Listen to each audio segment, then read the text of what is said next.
याद रखिएगा admit card के 3 पेजेस होंगे, 3 के 3 हमने कैरी करने हैं। नंबर 2, अगर आपका Aadhaar card, voter card, PAN card या पासपोर्ट कुछ भी आपके पास अवेलेबल हो, आप साथ में जरूर कैरी करें। ओके बच्चा लोग, a very very good evening बेटा। अब पहली बात याद रखो, सीए करनी है तो जो टीचर बोले उसको फॉलो करना है, बट वायलेंटली फॉलो नहीं करना। अब बताओ मैंने स्टार्टिंग में क्या बोला, गुड इवनिंग, जो कि गलत है, right?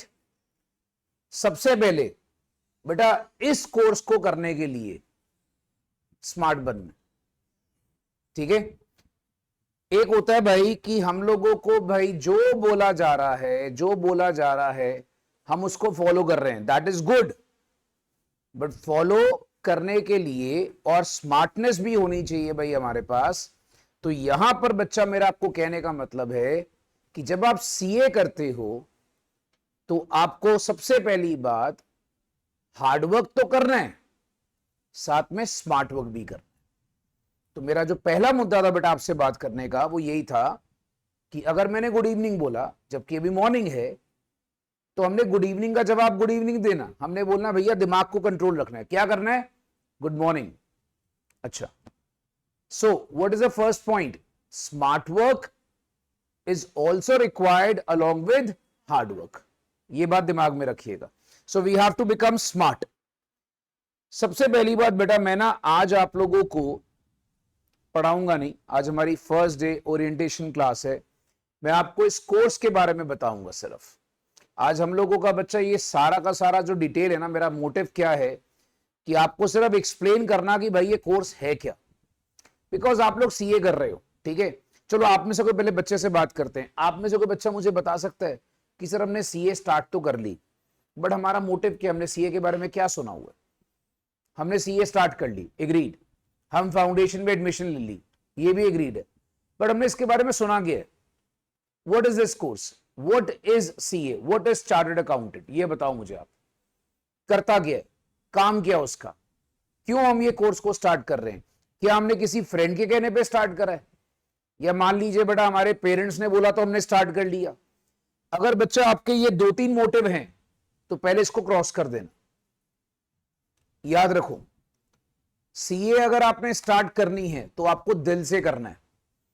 Your heart should say yes I want to add these 2 letters to my name. ये बात दिमाग में रखिएगा भाई। सपोज आपका जो भी नाम है उसके साथ ये 2 लेटर्स जोड़ने, यही आपका जिंदगी का मकसद होना चाहिए। और इस मकसद को कंप्लीट करने के लिए मुझे हार्डवर्क तो करना है, बट साथ ही साथ स्मार्ट वर्क भी करना है, राइट? अच्छा, अब लेट मी आस्क यू भाई, कोई बच्चा मुझे बता सकता है सीए का कोर्स, सीए है क्या, करता क्या? एनीवन, देखो किसी बच्चे को नॉलेज, सीए करता क्या है? आप लोगों ने सीए स्टार्ट करी है भाई, सीए करता क्या है? कम ऑन गाइस, आपको पता तो होना चाहिए आप जिस प्रोफेशन में जा रहे हो आगे चल के करना क्या है। क्या हमने पिक्चर में शाहरुख खान बन जाना है कि हम ऐसे हाथ फैला के हाँ हाँ सीए हो गया? हाँ जी बोलिए, हाँ केयरफुल।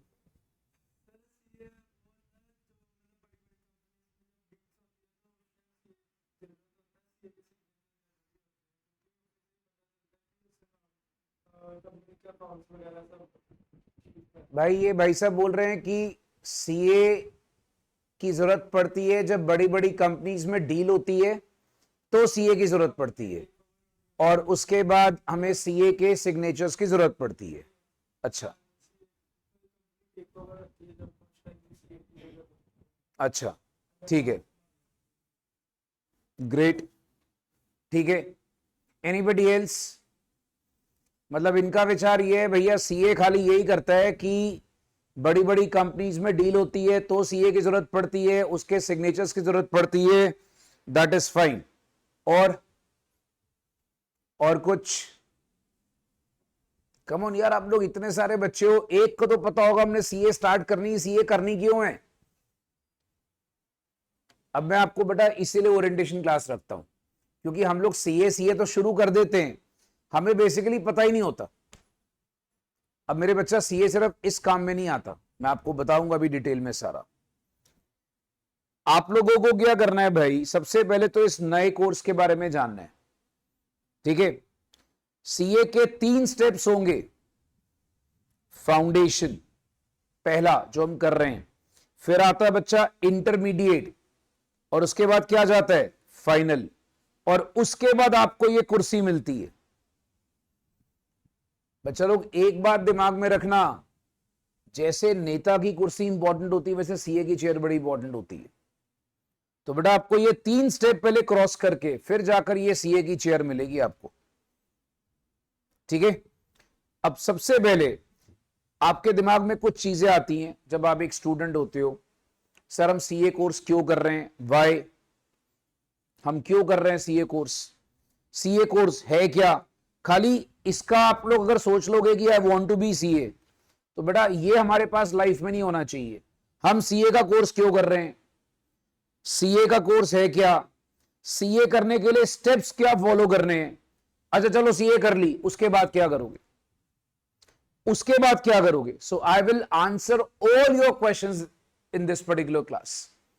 तो तभी मैं क्या करता हूं, जो फर्स्ट क्लास होती है मैं बेटा उसमें पढ़ाता नहीं हूं, मैं बच्चों को बोलता हूं भाई कम फॉर ओरिएंटेशन, पहले कोर्स के बारे में जानो, ठीक है, क्योंकि अब इसको सिर्फ शुरू कर रहे हैं अभी।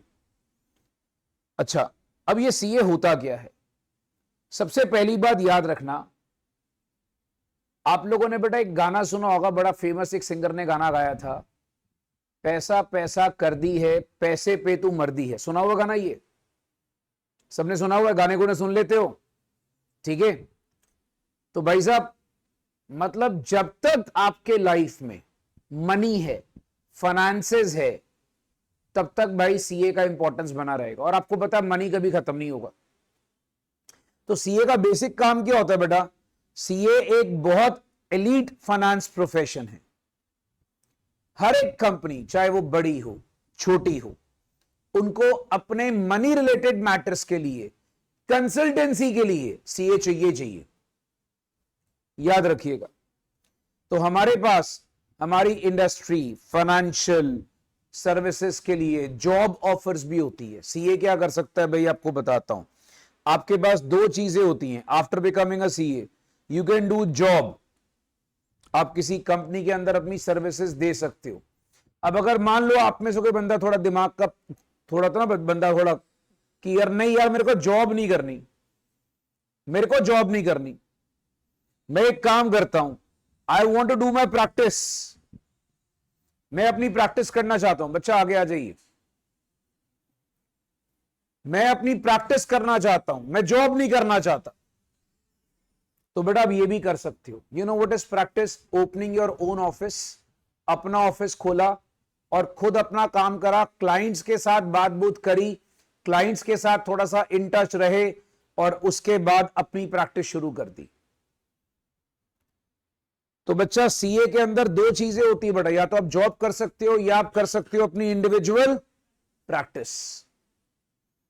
अच्छा अब सीए कोर्स बेसिकली स्टूडेंट्स को क्या करियर ऑफर करता है, आपको बच्चा याद रखना, auditing. You know what is auditing, auditing का मतलब होता है अकाउंट्स को प्रॉपर्ली चेक करना, अकाउंट्स बनाना नहीं, आप अकाउंटेंट नहीं हो, आप अकाउंट्स बनाओगे नहीं, अकाउंट्स आपके असिस्टेंट बनाते हैं, आपका काम क्या होता है उसको चेक करना, उसको ऑडिटिंग बोलते हैं। उसमें एरर्स है तो एरर्स को ढूंढना, गलतियां ढूंढना, ठीक है। कॉर्पोरेट फाइनेंस, कंपनी के फाइनेंसेस को मैनेज करना, कॉर्पोरेट लॉस, जैसे इन्होंने बताया, जैसे मान लो 2 कंपनीज आपस में मिल रही हैं, ठीक है। अब जैसे मान लो बच्चा 2 कंपनीज आपस में मिल रही है, मर्ज हो रही हैं, आप लोगों को पता है मर्जर क्या होता है, जब 2 कंपनीज आपस में मिल रही हैं तो उनके बहुत सारे लॉस फॉलो होने हैं, then they require the guidance of chartered accountant. Taxation related matters, भाई ये तो आपको पता ही है, आपको पता है जीएसटी आने के बाद तो भाई सीए का जो काम है वो और बढ़ गया है आफ्टर जीएसटी। तो टैक्सेशन रिलेटेड मैटर्स में याद रखिएगा, सो आपके पास बहुत करियर्स ऑप्शंस होती हैं। आप ऑडिटिंग में, कॉर्पोरेट फाइनेंस में, कॉर्पोरेट लॉज में, टैक्सेशन में जा सकते हो। तो इसमें होता क्या है, आप बहुत सारी सर्विसेज देते हो, फाइनेंशियल मैनेजमेंट, पैसे को मैनेज करना, प्लान करना, फाइनेंशियल पॉलिसी तैयार करना, तो ये बहुत सारे काम होते हैं जो एक पर्टिकुलर चार्टर्ड अकाउंटेंट करता है। राइट, ये बातें दिमाग में रखिएगा। अब सीए में बेटा सबने रजिस्ट्रेशंस करा ली है, ठीक है। एक बात याद रखना बेटा, हमारी एक वेबसाइट है ICAI.org, मैं आपको ओपन करके दिखा देता हूं बच्चा।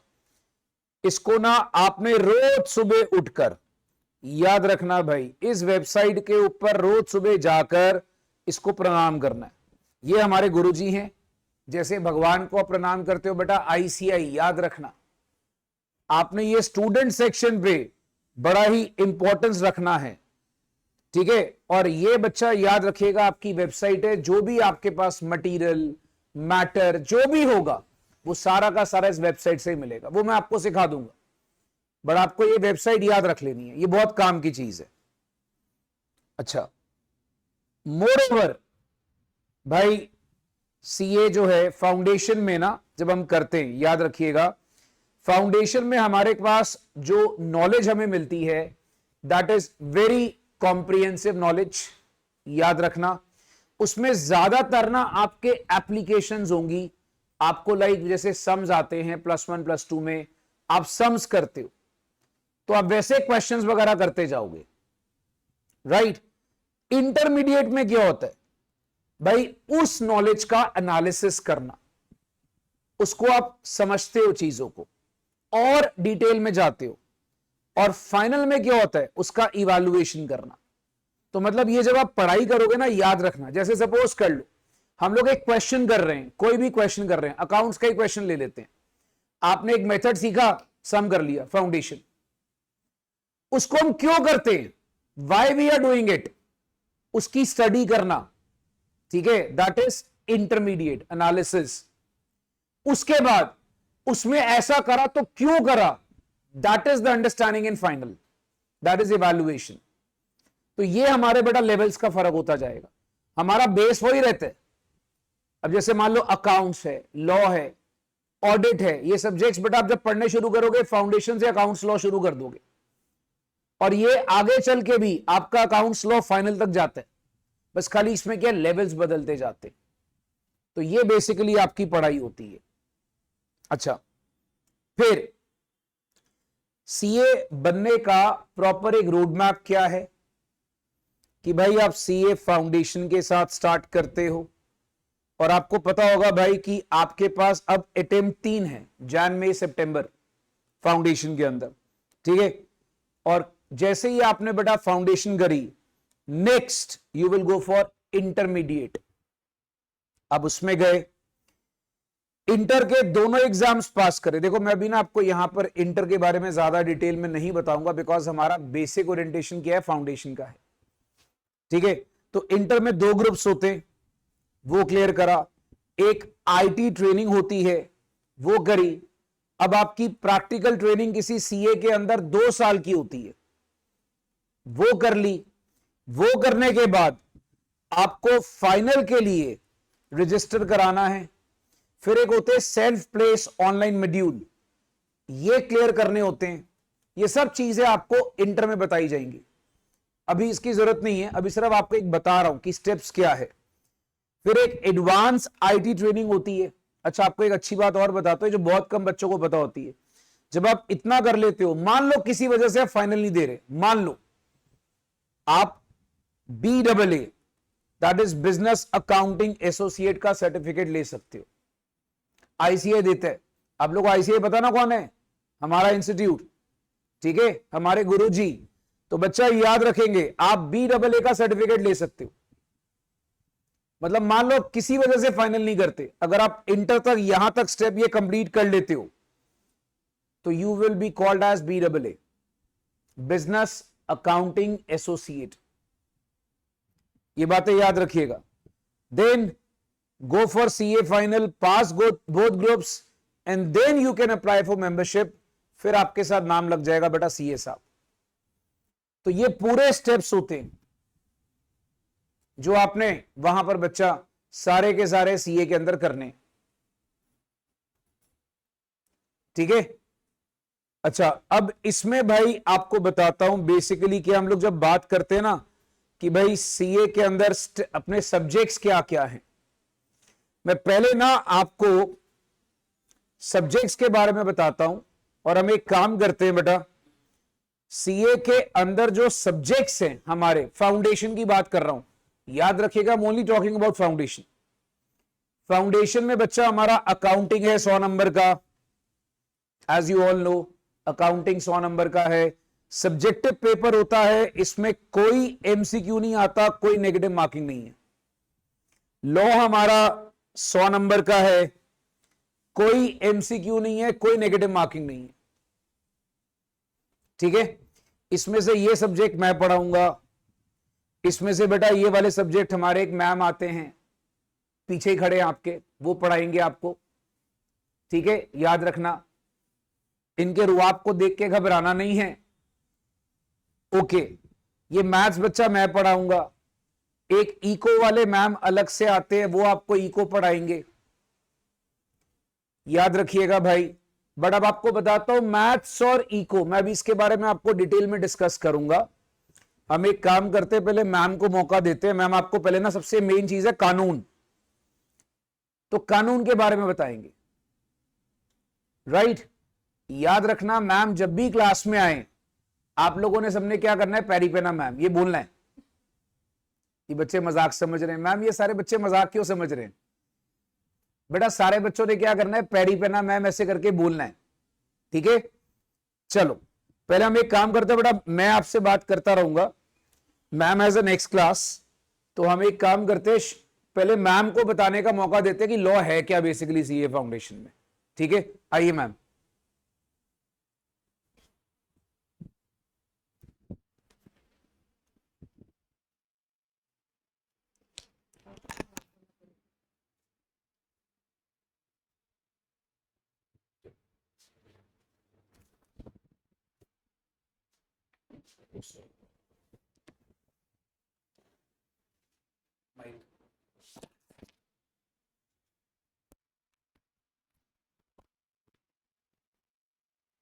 हमारे पास इसके सिलेबस के वो खुला हुआ है।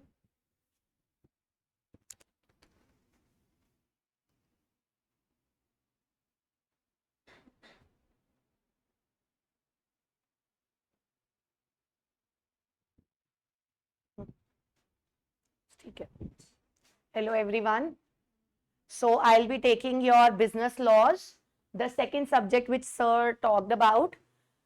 Basically it is a theoretical subject but with practical approach, because इसमें केस स्टडीज आती हैं।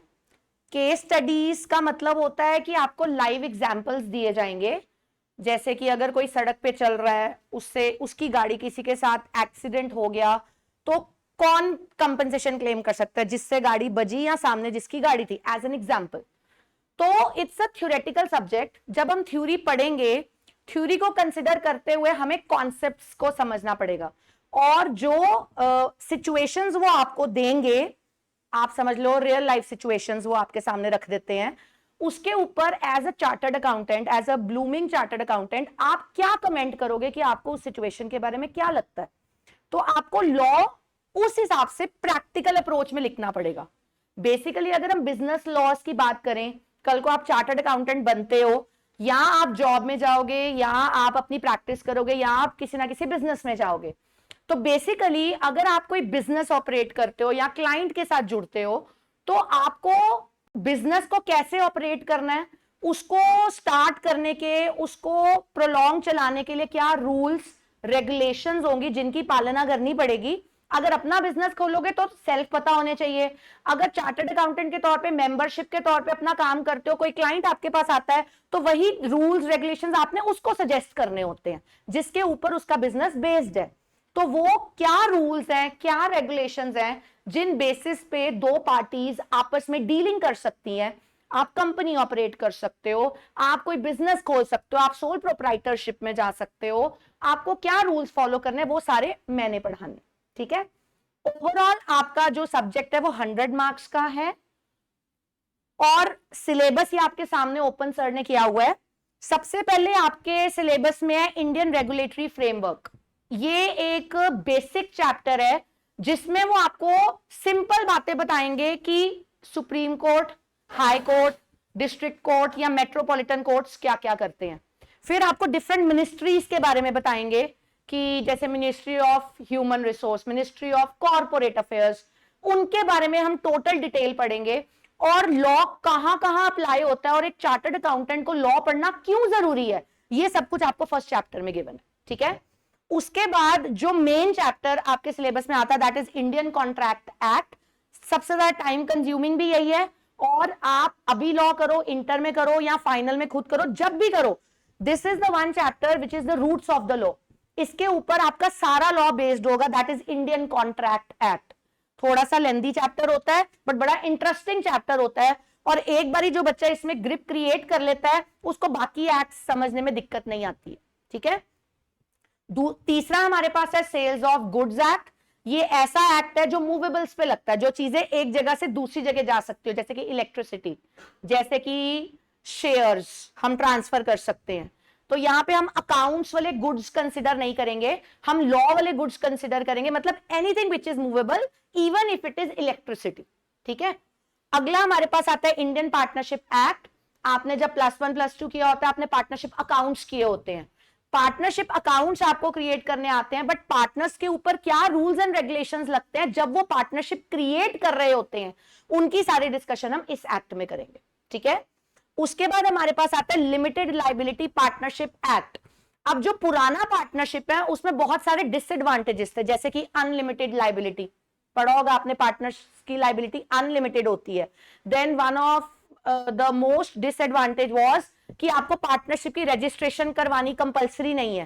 तो अगर हम देखें तो ये अनरिकॉग्नाइज्ड या it is not the field जहां पे लॉ इजीली आइडेंटिफाई कर सके कि अच्छा इस फॉर्म से कितनी इनकम आ रही है, बिकॉज वो रजिस्टर ही नहीं होते, उनकी रजिस्ट्रेशन कंपलसरी ही नहीं है। तो जो नेगेटिविटीज पार्टनरशिप में थी उसको ओवरकम करके उन्होंने न्यू बिजनेस फॉर्म क्रिएट किया, that is limited liability partnership. अब उन्होंने क्या किया, this is a modernised partnership.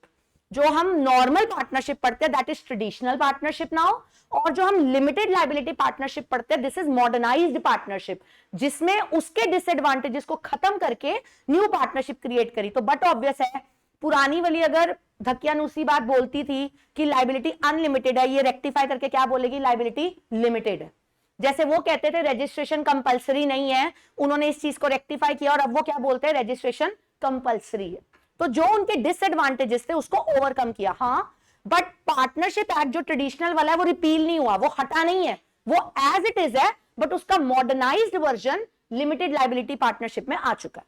ठीक है, उसके बाद हमारे पास आता है companies act, how you will operate a company, how will you open a company, फिर हम जब करेंगे तब उसकी डिटेल सब करेंगे।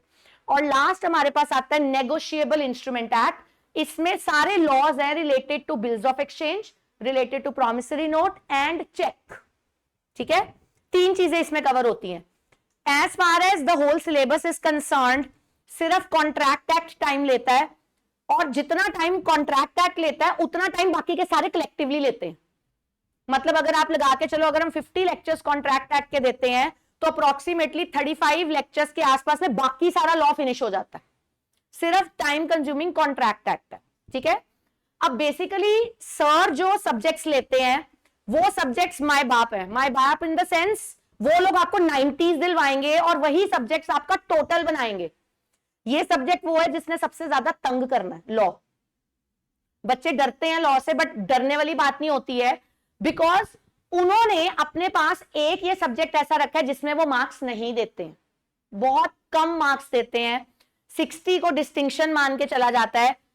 अकाउंट्स आपके 90+ लेके जाएंगे, मैथ्स आपका 90+ लेके जाएगा, इको में भी बच्चे 90+ ले लेते हैं, बट ये subject I want to clarify very clearly, ये सब्जेक्ट 90 मार्क्स अब नहीं लेके जाता, किसी के नहीं आते, जो रैंक 1 लेके आता है उसके भी नहीं आते, वो देते ही नहीं है।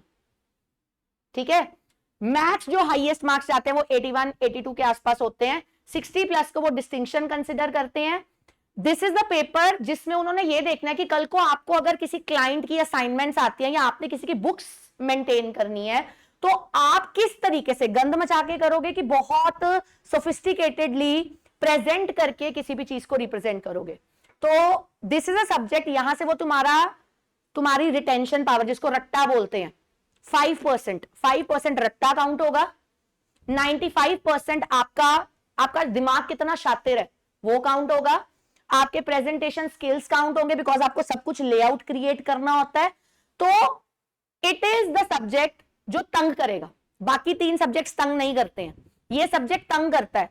इसलिए नहीं कि मुझे पढ़ाना नहीं आता, ऐसे मत समझ लेना, इसलिए कि ये सब्जेक्ट न्यू होता है आपके लिए। बाकी 3 सब्जेक्ट्स आपने अपने पास्ट ईयर्स में कवर किए होते, कुछ ना कुछ आपको पता होता है, but this is a overall new subject. तो बच्चों के मन में डर होता है, डर जैसी कोई चीज नहीं है। हाँ, consistency is the key factor, आपको एवरीडे रेगुलर रहना पड़ेगा, बिकॉज लॉ इज समथिंग, अगर हम एक दिन कुछ डिस्कस कर रहे हैं, नेक्स्ट डे प्रीवियस डे के ऊपर टोटली डिपेंडेंट होता है, और लॉ तब तक ऐसा रहेगा जब तक पूरा सिलेबस खत्म नहीं हो जाता। तो it has nothing to do कि अगर मैंने एक कॉन्ट्रैक्ट एक्ट कर लिया तो चलो शुक्र है, हाथ जोड़ो, कंपनीज एक्ट करेंगे, अब वो खत्म, ऐसा कुछ नहीं होता है।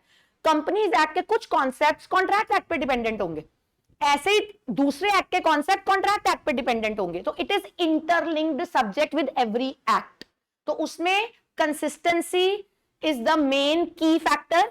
उसके अलावा सर सारे टेस्ट लेते हैं, मैम सारे टेस्ट लेते हैं, वो टेस्ट देने बहुत इंपॉर्टेंट होते हैं, बिकॉज वहां से हम आपको बता पाएंगे कि रिटर्न में आप लॉ की वोकैबुलरी कहां पे ना यूज करके और चाइल्डिश इंग्लिश कहां पे यूज करके मिस्टेक्स कर रहे हो। तो that is the key factor कि जो मर्जी हो जाए टेस्ट देने ही देने, ठीक है। वहां से हम आपकी असेसमेंट करते हैं और वहां से हमें पता लगना शुरू हो जाता है आप कहां पे लैग बिहाइंड कर रहे हो, तभी हम उस चीज को इंप्रूव कर पाते हैं, ठीक है। तो ओवरऑल थ्योरेटिकल सब्जेक्ट है, बट हाँ, कॉन्सेप्ट जब क्लियर हो जाएगा फिर हम सिचुएशनल क्वेश्चंस आपके सामने रखते हैं, उनको एक्सप्लेन किया जाता है कि आपको कैसे कंसिडर करना है कि हमने इसको करना है। और इतना डरने वाली बात नहीं है, बट माइंड को प्रिपेयर लेके चलना है कि ये ऐसा सब्जेक्ट है जो 90 नहीं देता, किसी को नहीं देता। Do you get it? तो it is very important, very interesting subject. डर के लिए मत लेके चलना, प्यार करके चलोगे तो सब्जेक्ट बहुत ईजी है। फाइन, बाकी सर आपको बताएंगे, ठीक है। Thank you.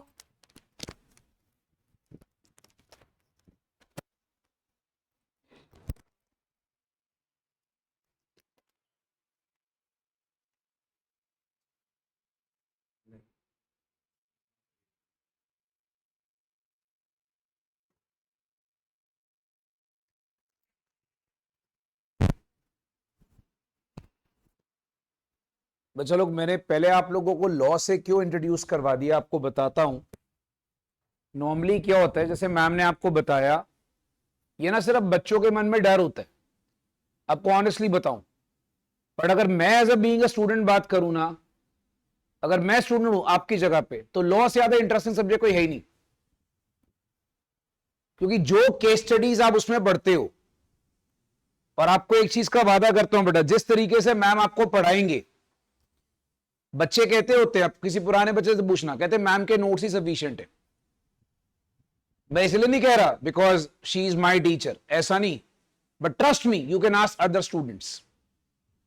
तो जिस तरीके से वो आपको पढ़ाएगी, अगर आपने उसको फॉलो कर लिया तो 60+ की गारंटी तो मैं आपको देता हूं, बट उसको फॉलो करना है, उसकी इंस्ट्रक्शंस को फॉलो करना है, because she will also tell you your mistakes in test, which normally no other teachers tells you.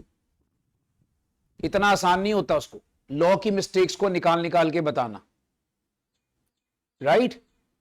तो मेरी एक बात मान लेना, मैंने इसलिए पहले लॉ से शुरू करा, इसलिए मैंने मैम को पहले बुलाया कि भाई सबसे पहली बात याद रखना, आप अपने पिछले किसी भी बैच के बच्चों से पूछोगे, लॉ के नाम से लोगों को पसीने आते हैं, बिकॉज लॉ जो है वो बहुत इंटरेस्टिंग सब्जेक्ट है, बट द पॉइंट इज, याद रखना, इंस्ट्रक्शंस फॉलो करो टीचर की, मैम की इंस्ट्रक्शंस फॉलो करो, I guarantee you can easily score 60+ in law and 60 marks 1 minute. जो बच्चे सीबीएसई वाले खासकर होते हैं ना, जिनको हर सब्जेक्ट में 90 की बीमारी होती है, +2 से आए होते हैं, बेटा तुम्हें सीए जो है ना, यहां पर हर सब्जेक्ट में 90, जैसे हमारे इको में आ गए, सर मेरे बीएसटी में 95 आए थे, बेटा ये चीज ना यहां पे नहीं होती। हम कहते हैं सीए इंसान को अपनी असली औकात दिखाता। I am sorry I am using this word, but reality है ये। तो scoring 60 plus in law is considered to be equal to 90 plus in your +2 exams. ये एक ही बात होती है, ठीक है? तो याद रखना मेरी बात को, मैम ने आपको इतना मोटा रजिस्टर बनवा देना नोट्स का। और एक चीज दिमाग में रखना, हम क्या करते हैं, आ जाओ बच्चा, हम क्या करते हैं, हम ना लॉ के लिए आप देखोगे यूट्यूब में बहुत सारे टीचर्स होते हैं। बेटा आगे आ जाइए, बहुत सारे टीचर्स होते हैं यूट्यूब के अंदर, मेरी किताब फॉलो करो, मेरी किताब फॉलो करो। मैम आपको स्पेसिफिकली एक ही चीज कराएंगे और वो होगा आईसीआई मॉड्यूल। उसके बाहर से कभी कुछ नहीं आएगा लॉ के अंदर। सो याद रखना, मैम के notes number 1, number 2 ICA module, number 3 assignment she'll be giving it to you, she'll be making you solving assignments in the class। जो मैम ने बताया नहीं वो मैं बता रहा हूं, ये बहुत सारी असाइनमेंट्स आपको कराएगी, ठीक है? ये 3 चीजें, और नंबर 4 मैम के टेस्ट। 4 चीजें आपने करनी है। क्या क्या बेटा? नंबर 1 क्या था? ICA मॉड्यूल, क्लास नोट्स, ठीक है? तीसरा क्या था? Assignments which she'll be giving it to you. चौथा क्या है? टेस्ट। ये 4 चीजें कंबाइन कर लो, 60 प्लस गारंटेड इन लॉ। आप समझ रहे हो? मतलब मैं ये बोल रहा हूं, मतलब सोचो मेरा कितना ट्रस्ट है टीचर के ऊपर। तो भाई अब इस चीज को, because she is teaching law from last 20 years now. बेटा 20 साल, तुम्हारी उम्र 20 साल नहीं होगी,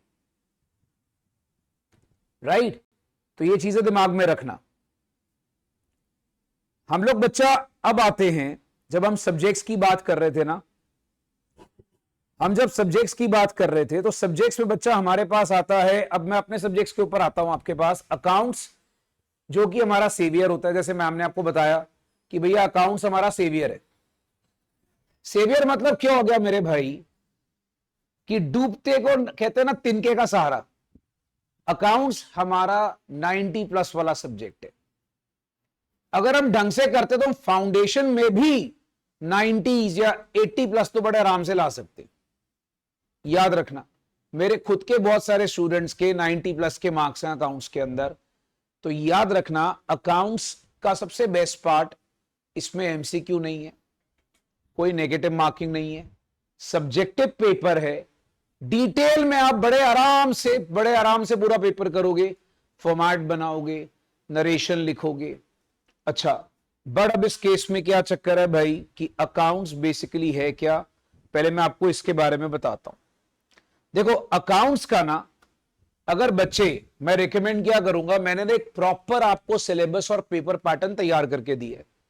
तो मैं रिकमेंड करूंगा भैया, कॉपी होगी, हम लोग कुछ कॉपी लाए होंगे अपनी, इसको ना लिख लें आप मेरे साथ।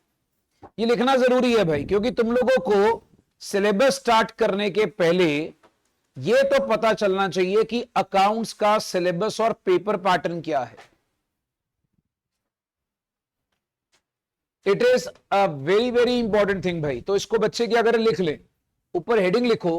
और बच्चा एक चीज याद रखना, वो जो हमें +2 में बीमारी होती है ना, हम क्या करते हैं, हम एक ही कॉपी पे 4 सब्जेक्ट घुसा देते हैं। ये यहां नहीं करना। अकाउंट्स की कॉपी अलग, याद रखना, मैथ्स की कॉपी अलग, लॉ की अलग, इको की अलग, राइट? ओके, तो भाई यहां पर आपके पास देखो सिलेबस में सबसे पहला टॉपिक कौन सा है? Theoretical framework. भाई साहब इसको कहते हैं थ्योरी है जरूरी। ये पहला टॉपिक होगा हमारा अकाउंट्स के अंदर। इसमें अकाउंट्स के बेसिक थ्योरी चैप्टर्स होते हैं, जिनकी वेटेज होती है 5 से 10 नंबर पेपर के अंदर। सर ये लिखना जरूरी है? यस बेटा, it is important to write, because आप चैप्टर्स तो कर लोगे, बट आपको चैप्टर की वेटेज का पता होना चाहिए। याद रखो, 5 to 10 marks is for theory. बेटा ये जो थ्योरेटिकल फ्रेमवर्क वाला टॉपिक होता है, सर इसमें आता क्या है? आप लोगों ने याद होगा बचपन में चैप्टर सुने होंगे बेटा, business entity concept, money measurement concept, जो +1 में करते थे। ये वो सारे टॉपिक्स इसमें कवर होते, याद रखना। तो ये जो टॉपिक है बेटा 5 से 10 नंबर का, इसको नाम देते हैं थ्योरी है जरूरी। फिर एक +1 +2 का बेस। यार आप में से पहले मुझे बताओ, कोई बच्चा नॉन मेडिकल या दूसरे बैकग्राउंड से तो नहीं है, मेडिकल या नॉन मेडिकल? आप हैं? आपने बेटा +1 +2 की मेरी क्लासेस लगा ली हैं, वेरी गुड, ठीक है। अब आपका बेस तो कवर हो गया होगा ना। तो बेटा अब ये +1 +2 का बेस आपका टेस्टिफाई करने का चैप्टर है। अच्छा मजे की बात देखो बेटा, ये चैप्टर कौन कौन से आपने सबके नाम सुने होंगे जितने लोगों ने +1 +2 में अकाउंट्स पढ़ा हुआ है। Journal, cash book, subsidiary books, ledger, trial balance, BRS, inventory. भाई इन्वेंट्री एक नया टॉपिक है बेटा, नोट करना है सारा कुछ साथ साथ। इन्वेंट्री एक नया टॉपिक है जो आपके सिलेबस का बहुत अहम हिस्सा होता है। डेप्रीसिएशन, फिर आता है बेटा बिल्स ऑफ एक्सचेंज। अच्छा बिल्स ऑफ एक्सचेंज भी अब बहुत सारे बच्चों ने +1 में नहीं करा होता, किसी टाइम पे ये चैप्टर ना +1 में होता था, बट अब उन्होंने as per the new syllabus ये टॉपिक हटा दिए, तो अब आपका बिल्स ऑफ एक्सचेंज भी आपके लिए नया टॉपिक है। अब मजे की बात देखो, ये सारे टॉपिक कंबाइन करो, इसकी वेटेज कितनी है? 30 से 35 मार्क्स, 30 से 35 नंबर की वेटेज है। तो सोचो ये चैप्टर कितना इंपॉर्टेंट है +1 +2 का बेस हमारे लिए। और जिनका बेटा बेस वीक होगा ना, मुझे पहले से बता देना, क्योंकि रीजन ये है, कल को सपोज कर लो बच्चे को मान लो जर्नल ही नहीं आता, तो भाई तुम्हें क्लास में दिक्कत आएगी। ये बातें दिमाग में रखिएगा। तो आपको पर आपने इतनी टेंशन लेनी नहीं, बिकॉज जब मैं आपको पहली क्लास कराऊंगा ना, मैं पहली क्लास में अकाउंट्स का बेस ही शुरू करता हूं। उसमें तुम्हारी बेस की टेस्टिंग होगी सारी की सारी, कि तुम्हें कितना बेसिक्स आता है। हाँ जी, ये नोट हो गया बेटा +1 +2 का बेस। चैप्टर के नाम नोट हो गए, जिनके सामने नया लिखा वो नया नोट हो गया, ठीक है। आगे सुनो, फिर भाई साहब ये बहुत दासू चीज, तीसरा पार्ट, ये 3 टॉपिक आपने हमेशा इकट्ठे करने, याद रखना, इनको लिख लो एक साथ।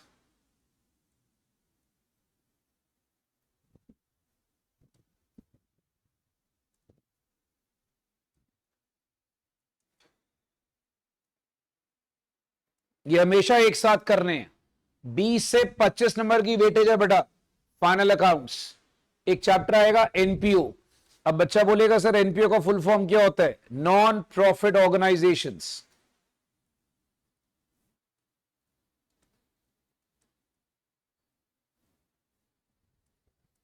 भाई NPO non profit organisation. Next incomplete records. तो इन चैप्टर की डिटेल्स मैं आपको बाद में बताऊंगा, बट आपको अभी याद रखना है कि जब भी करना इनको एक साथ करना है, टुगेदर। मतलब ये चैप्टर्स जो हैं लिंक्ड होते हैं आपस में, तो ये मेरा बताना आपको बेटा जरूरी है, ये चैप्टर के आपस में लिंक्ड हैं, इनको जब भी करना है भाई एक साथ करना है। Next partnership. अच्छा अब पार्टनरशिप खाली उन्होंने क्या करा है, सीए के सिलेबस में लिख दिया पार्टनरशिप। अब पार्टनरशिप में भाई याद रखना, आपने +2 में सुना होगा fundamentals, change in ratio, goodwill, admission, retirement, death, dissolution, सारा कुछ है। अब इसमें आपको एक चीज और अच्छी बताता हूं, जितना हमने +2 में पार्टनरशिप करा है वो तो है ही है, उसके अलावा बहुत कुछ नया होगा। बहुत सारे टॉपिक्स ऐसे होंगे छोटे छोटे जो बीच में ऐड ऑन होंगे, जो आपने +2 में कवर नहीं करे हुए। तो बेटा याद रखना, पार्टनरशिप कंसिस्ट ऑफ 15 से 20 नंबर, 15 से 20 नंबर का बेटा पार्टनरशिप है। अच्छा फिर आता है कंपनी अकाउंट्स। अब बेटा कंपनी अकाउंट्स आपने बेटा बचपन में क्या सुना हुआ? कंपनी अकाउंट्स क्या आपके लिए? शेयर कैपिटल, डिबेंचर का इशू, राइट। बट याद रखना यहां पर सिर्फ कंपनी अकाउंट्स ये नहीं है, कंपनी अकाउंट्स में बहुत सारी नई चीजें हैं। मैं आपको टॉपिक के नाम अभी बता रहा हूं, आपने लिखने नहीं है, आपको सिर्फ दिमाग में रखना है। कंपनी अकाउंट्स में बहुत सारी नई चीजें हैं जो आपने +2 में कवर नहीं करी। जैसे टॉपिक होगा redemption of preference shares, redemption of debentures, ठीक है, बोनस इशू, राइट इशू, ऐसे बहुत सारे टॉपिक्स होंगे जो नए हैं। मतलब बहुत सारे बच्चे पता क्या करते हैं, सिलेबस देखते हैं, अच्छा पार्टनरशिप सारा +2 वाला होगा, अंदर में बहुत कुछ नया है।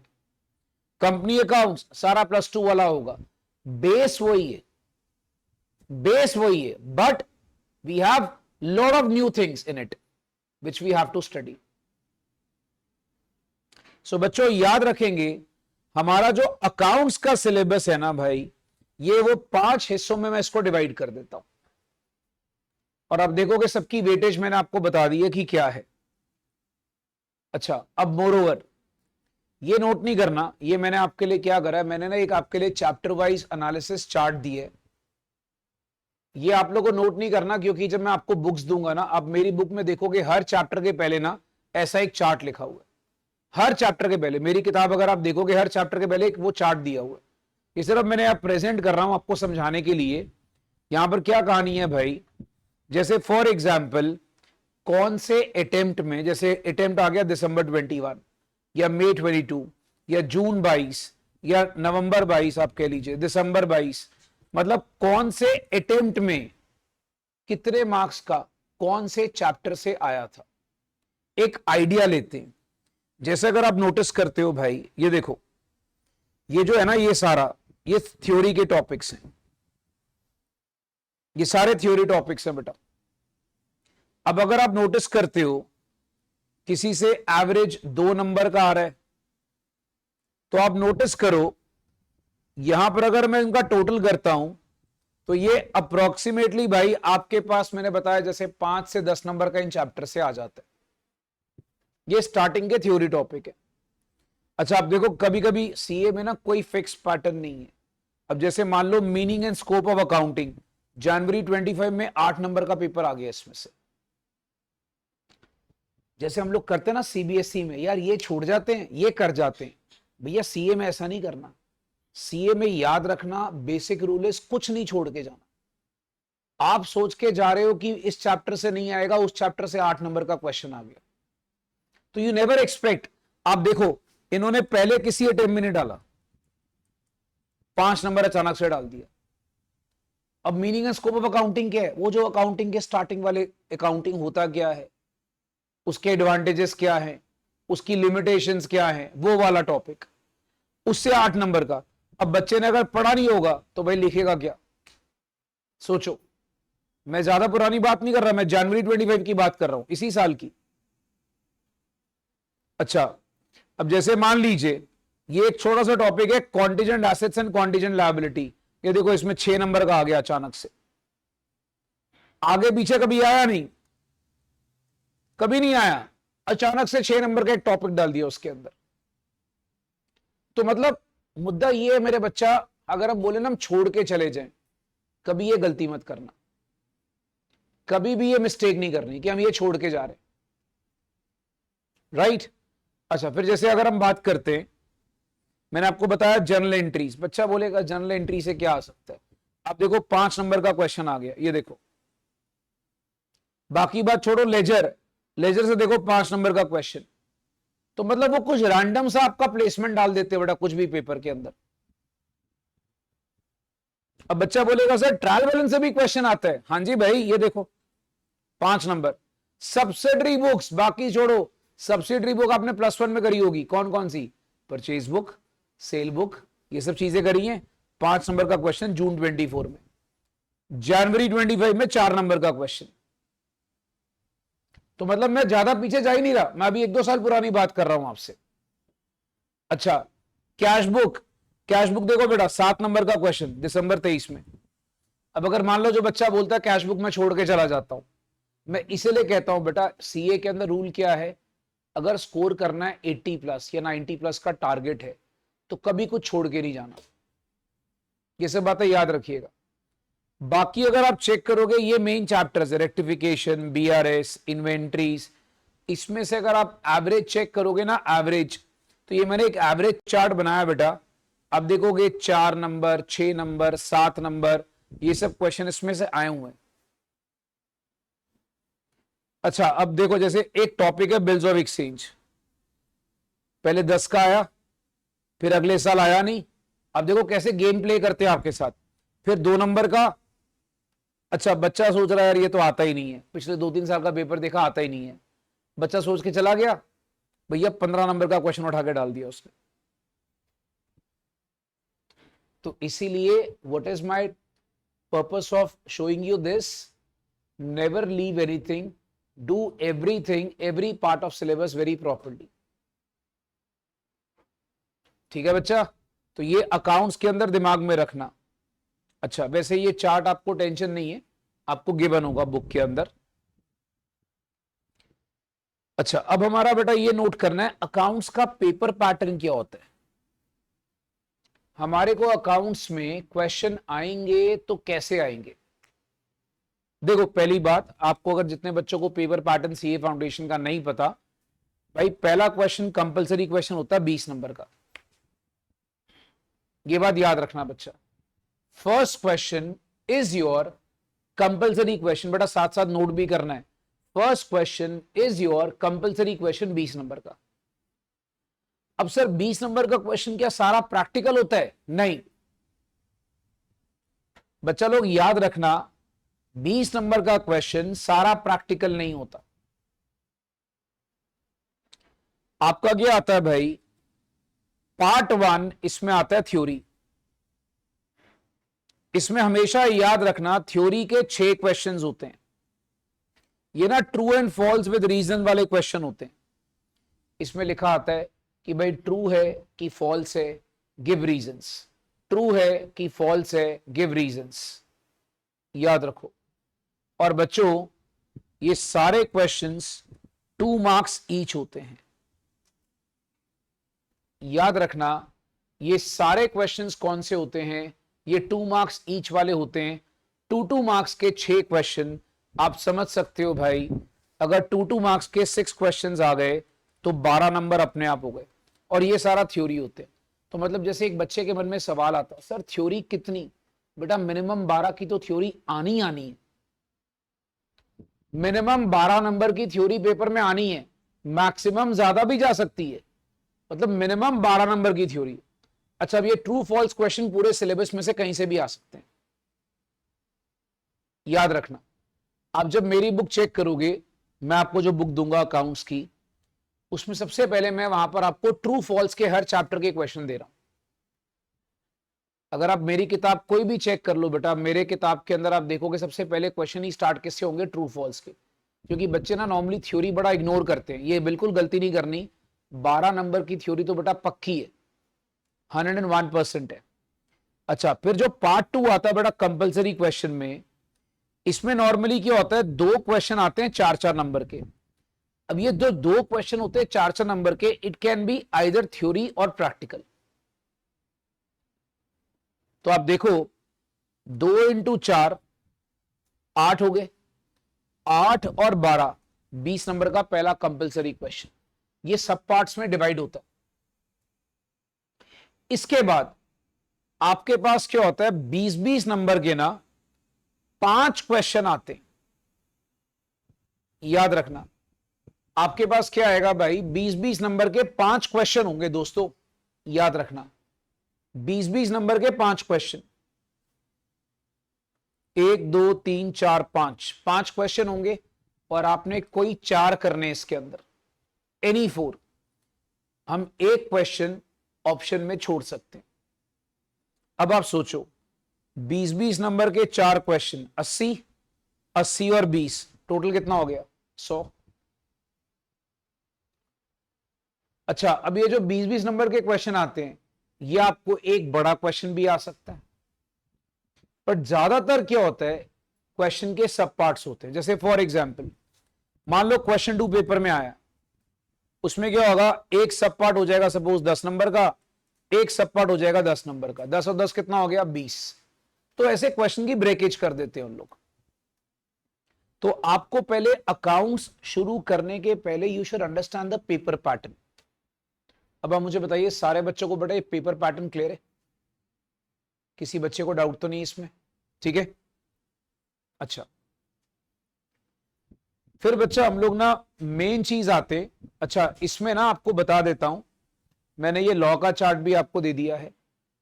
लॉ के अंदर भी हर चैप्टर का चार्ट है। अच्छा, अब लॉ के अंदर भी बेटा जो पेपर पैटर्न होता है मैं थोड़ा आपको बता देता हूं। सेम रहेगा, क्वेश्चन नंबर 1 कंपलसरी रहता है 20 मार्क का सब पार्ट्स के साथ, और इसमें भी सेम रहेगा बेटा, इसमें क्वेश्चन जो हो रहेंगे 1 2 3 4 5, इसमें से कोई 4 करने होते हैं। तो सेम पेपर पैटर्न लॉ में चलता है। अच्छा, मजे की बात, कोई एमसीक्यूज नहीं है, कोई नेगेटिव मार्किंग नहीं है, जितना अच्छा लिखोगे उतने मार्क्स मिलते जाते हैं। लॉ के अंदर भी सेम चीज रहती है। अच्छा, अब मैं आपको लेकर आता हूं अपने सब्जेक्ट के, जो कि है पेपर 3। पेपर 3 भाई साहब आपको याद रखना है, क्वांटिटेटिव एप्टीट्यूड इसको बोलते हैं। ये हमारा पेपर 3 है। अब इसमें ना पहले एक बात दिमाग में रखनी है, हमारा जो ये पेपर है ना मेरे भाई, बेटा ये 3 पार्ट्स में डिवाइडेड होगा। पार्ट 1 वो होता है हमारा बिजनेस मैथ्स का। मैं पहले आपको यहां लिखता हूं, ये देखो बेटा, इसको हम बोलते हैं क्वांटिटेटिव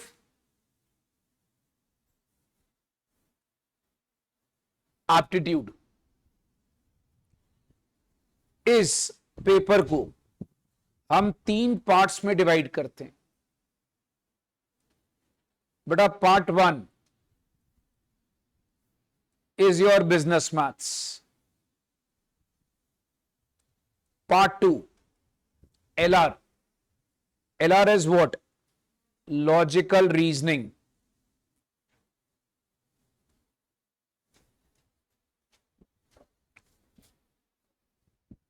Part 3 is बेटा statistics.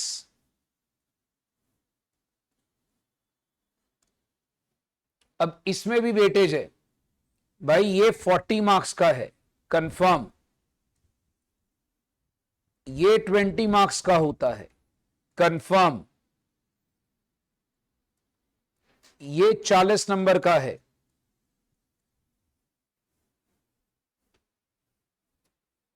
ठीक है, तो इस तरह से 80 मार्क्स बनते हैं, सॉरी 100 मार्क्स बनते हैं। 40 का ये, 20 का ये और 40 का ये। अच्छा, पहले बच्चों को ना सिंपल सा फंडा बता देता हूं कि भाई आप लोगों के लिए ना ये सारे के सारे सेक्शंस में से ये 2 सेक्शन सबसे ज्यादा स्कोरिंग है, वेरी स्कोरिंग। ये इतने स्कोरिंग हैं कि आप 60 में से 50 तो लेकर आ सकते हो बड़े आराम से इसके अंदर। जितने बच्चे, आप लोग में से कितने लोगों ने +1 +2 में मैथ्स नहीं करा हुआ, not done maths, very good, अच्छा हुआ नहीं करा। अब तुम्हारे मन में एक डर होगा, सर हम जब यहां पर सीए में मैथ्स करेंगे, हमने +1 +2 में करा नहीं हुआ, तो हमें क्या मुश्किल आएगी? कोई मुश्किल नहीं आती बेटा। क्यों? क्योंकि ये सारा मैथ्स ना एमसीक्यू है, ये ट्रिक मैथ्स है। जब आप मेरी मैथ्स की पहली क्लास लगाओगे, मैं आपको उसी में ट्रिक शुरू कर दूंगा सिखाने के लिए। तो याद रखना, the entire maths is trick maths, तो घबराना नहीं। और आपका सबसे ज्यादा स्कोरिंग पोर्शन क्या रहेगा बेटा? ये 2 बहुत स्कोरिंग है। अब आइए एक काम करते हैं, थोड़ा इनके सिलेबस को भी लिख लेते हैं डिटेल पैटर्न में। बेटा एक बार मैथ्स के सिलेबस को भी लिख लो हमारे पास। देखो मैथ्स में सबसे पहला जो बेसिक टॉपिक है वो होता है बच्चा ratio proportion, indices, logs, equations, linear inequalities. बेटा इसकी वेटेज 8 से 12 नंबर की होती है। 8 से 12 नंबर का आपका ये टॉपिक चलता है जिसको हम बोलते हैं ratio proportion, indices, logs, equation, linear inequalities, जो कि हमारा चलता है बेटा 8 to 12 मार्क्स के अंदर।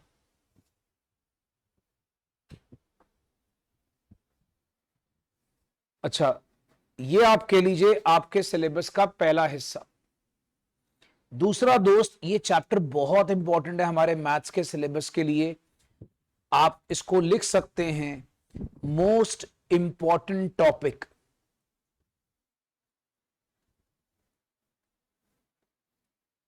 सबसे ज्यादा इंपॉर्टेंट चैप्टर जिसकी वेटेज है 12 से 16 number. You can just check it out बेटा, 12 से 16 नंबर का अकेला टॉपिक। तो आप इसकी इंपॉर्टेंस समझ सकते हो कि कितनी ज्यादा इसकी इंपॉर्टेंस है। मैथमेटिक्स ऑफ फाइनेंस, 12 से 16 नंबर। तो you can understand the importance of this particular topic.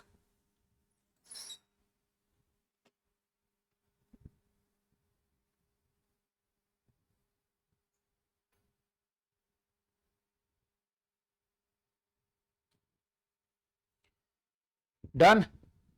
Next आगे देखो। फिर मेरे पास आता है बच्चा एक टॉपिक बहुत इंटरेस्टिंग जिसको बोलते हैं परमुटेशन कॉम्बिनेशन। ये बहुत मजेदार टॉपिक है भाई, परमुटेशन कॉम्बिनेशन। फिर आप देखोगे एपीजीपी,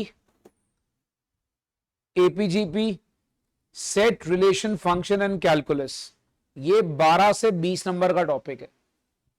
तो आप देखोगे मैथ्स के सेक्शन को हमने 3 मार्क्स में डिवाइड करा था, 3 पार्ट्स में। अब आप इसमें नोटिस करोगे भाई, इसमें हमारे पास बच्चा ये जो टॉपिक है permutation combination, AP GP, set relation function, calculus. अब आप नोटिस करो मैं इसको 3 सेक्शंस में क्यों डिवाइड कर रहा हूं। What I am trying to say that always do this topics together. याद रखना, इन टॉपिक्स को एक साथ करने की कोशिश करनी है, राइट? बिकॉज ये ना इनका आपस में कहीं ना कहीं लिंक बैठ जाता है। तो बच्चों याद रखेंगे 3 सेक्शंस हैं, पहला, दूसरा और तीसरा। ये हमारी मैथ्स को खत्म करता है। Then we have logical reasoning. देखो लॉजिकल रीजनिंग का बहुत सिंपल सा फंडा है, आपको पता 20 नंबर की है। अब 20 में क्या है, 5-5 मार्क्स की पक्की वेटेज है हर एक चैप्टर की। 4 चैप्टर है लॉजिकल रीजनिंग में आपके सिलेबस में, ओनली 4। याद रखो, ओनली 4 टॉपिक्स। और दोस्तों हर चैप्टर 5-5 नंबर का पक्का है। मतलब आपको जैसे टॉपिक आ गया number series, coding decoding, odd man out, फिर आ गया डायरेक्शन टेस्ट, फिर आ गया सिटिंग अरेंजमेंट, फिर आ गया खून का रिश्ता जिसको बोलते हैं ब्लड रिलेशंस। तो भाई ये हर टॉपिक की वेटेज 5-5 नंबर की है। 20 मार्क्स की लॉजिकल रीजनिंग है। अच्छा ये पक्की वेटेज है कि 5-5 नंबर का आपको आना ही आना है इन चैप्टर्स में से।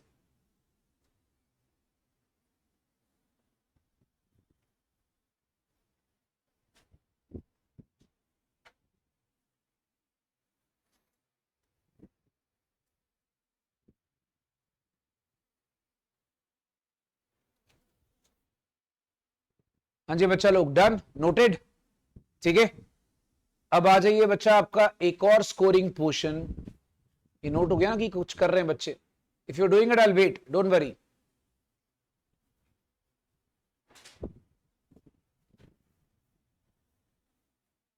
फिर मेरे भाई एक और बड़ा इंपॉर्टेंट हो गया स्टैटिस्टिक्स वाला पार्ट। अब पहले इसको नोट कर लो फिर मैं हटाता हूं।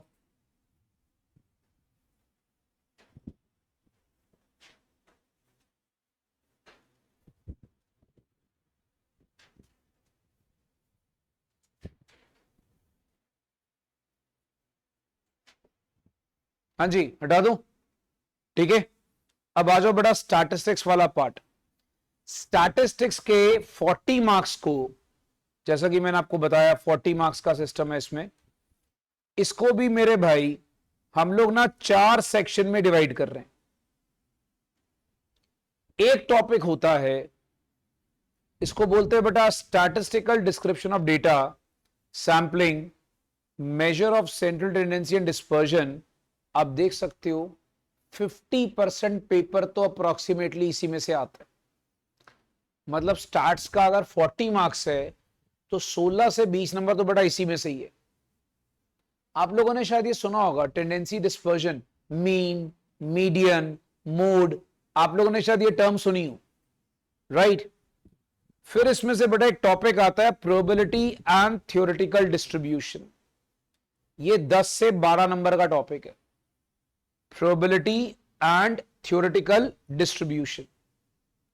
10 से 12 नंबर का टॉपिक है बच्चा ये। फिर एक टॉपिक आता है कोरिलेशन रिग्रेशन। ये भाई 4 से 6 नंबर का टॉपिक है, 4 to 6 marks. And then we have index numbers. Index numbers again 4 to 6 marks.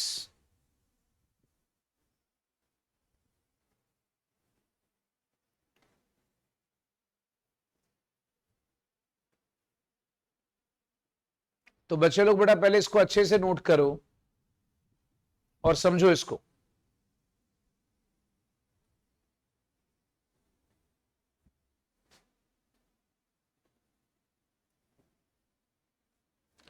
तो आप इसमें बच्चा चेक कर सकते हो कि आपके पास ये सारे स्टार्ट्स के टॉपिक है। तो अगर आप इसमें नोटिस करोगे, हमारा बच्चा 3 सेक्शन हो गए मैथ्स के, ठीक है, 4 सेक्शन हो गए हमारे रीजनिंग के, 3 4 7, और 4 हो गए इसके 11। तो 11 सेक्शंस में हम ये सारा का सारा मैथ्स खत्म कर सकते हैं।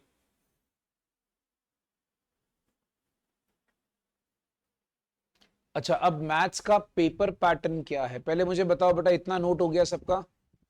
ये बच्चे ये नोट कर लेना, बिकॉज अब इसके बाद ना हम लोग आज की क्लास के बाद सिर्फ पढ़ना शुरू कर देंगे, फिर हम सिलेबस नहीं डिस्कस करने वाले, राइट? मैं एक दिन पूरा लगाता हूं कि भाई पहले तुम लोग को जो पढ़ाना उसका सिलेबस, उसकी वेटेज तुम्हें पता हो। तुम चैप्टर कर रहे हो तो भाई तुम्हें चैप्टर की वेटेज तो पता होनी चाहिए ना, चैप्टर करना कितना है। Because when you want to revise in future after completion of syllabus, you know that out of everything in starts, this is the most important part. You can understand this. Out of everything in maths, this is the most important part. So you should know as per the weightage कि क्या important है। अच्छा, अब बेटा जैसे अब यहां पर मैंने ऐसे ही ना एक चैप्टर वाइज एनालिसिस मैंने आपके लिए प्रेजेंट करा है, मैथ्स का भी, ये नोट नहीं करना। अब जैसे देखो इनका कोई ना फिक्स पैटर्न नहीं है। अगर आप नोटिस कर रहे हो, जैसे हमारा एक चैप्टर आ गया रेशियो प्रोपोर्शन, इंडिसेस, लॉग, ये एक चैप्टर है। कभी इसमें से 5 नंबर 5 नंबर, फिर कभी अचानक से 9 नंबर, फिर अचानक से 3 नंबर। तो आप नोटिस करो मैं ऐसे क्यों लिखता हूं। बच्चा बोलेगा सर एग्जैक्ट वेटेज क्यों नहीं बताते? मैं लिख देता हूं 8 से 12 नंबर। क्यों लिख रहा हूं? इसी वजह से लिख रहा हूं। कभी 8 नंबर, कभी 9 नंबर, कभी 10 नंबर, कभी 11 नंबर। तो मतलब इसलिए मैं अप्रोक्सीमेट वेटेज इसमें बता सकता हूं। इसमें आपको कोई टीचर भी एग्जैक्ट वेटेज नहीं बता सकता अकाउंट्स और मैथ्स के अंदर स्पेसिफिकली। बिकॉज आप समझो पेपर पैटर्न के अंदर, जैसे सपोज कर लो एक चैप्टर आ गया इक्वेशन, 3 नंबर, फिर 4 नंबर का क्वेश्चन आता रहा, फिर 5 नंबर हो गए, फिर अचानक से 2 नंबर। अब जैसे ये देखो, ये चैप्टर समझो मैथमेटिक्स ऑफ फाइनेंस, कितना इंपॉर्टेंट है। ये 14 14, फिर 7 10 14 14 15, मतलब आप इसमें नोटिस करो अप्रोक्सीमेटली 14 15 नंबर का तो इसमें से क्वेश्चन आता ही आता है। तो मतलब इस तरीके से बच्चा मैं आपको एक पूरा चार्ट दे रहा हूं। अब जैसे यहां पर आप नोटिस करो, ये number series, direction test, sitting arrangement, blood relation, इन सबको मिलाकर बेटा 20 नंबर है। इसमें एवरेज अगर आप चेक करोगे ना, हर से 5-5 नंबर का आया होगा, मतलब हर एक से अप्रोक्सीमेटली 5-5 क्वेश्चंस आ जाते हैं ईच।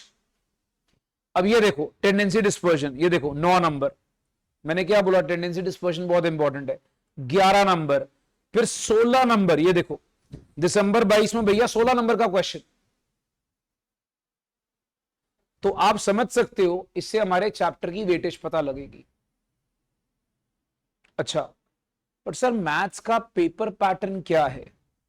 बच्चों मैं आपको एक चीज बताता हूं, जैसे मैंने आपको बता दिया, मैथ्स के अंदर हर क्वेश्चन जो होता है, याद रखना 1 मार्क ईच होता है। I think everyone knows 100 number का पेपर, 100 क्वेश्चंस। बट इसमें एक ड्रॉबैक है भाई, जैसा कि मैंने स्टार्टिंग में बताया, यहां पर ना एक होती है नेगेटिव मार्किंग। नेगेटिव मार्किंग का मतलब क्या होता है, -0.25 आपका कटेगा हर एक रॉन्ग क्वेश्चन के लिए। मतलब अगर आपने 4 रॉन्ग क्वेश्चन अटेम्प्ट करे तो भाई आपका ना वहां पर 1 नंबर गया। तो मैथ्स में अपने को जब ये नहीं कि जैसे आपने एक पिक्चर देखी होगी भाई, उसमें क्या होता है कि एक हीरो होता है भाई, वो जय माता दी करके सारी ऑप्शंस को मार्क करता जाता है और पता लगता है लास्ट में बेटा वो फर्स्ट आ जाता है। बेटा आप लोगों ने ऐसा नहीं करना, वो सब सारे पिक्चर में होता है। I don't remember the name of that movie. ऐसा मैंने एक पिक्चर में देखा था, भैया एक स्टूडेंट है और वो आया और फटाफट से बेटा जय माता दी करके हर एक में टिक करता गया और बाद में भाई वहां पर अपना सारे वो पूरा टॉप पे आ गया। मैथ्स में ऐसा मत करना बच्चा, यहां पर नेगेटिव मार्किंग है। यहां पर ऑप्शन अगर नहीं आती उसको छोड़ना बेटर है, छोड़ दोगे तो कोई मार्क्स नहीं कटेगा।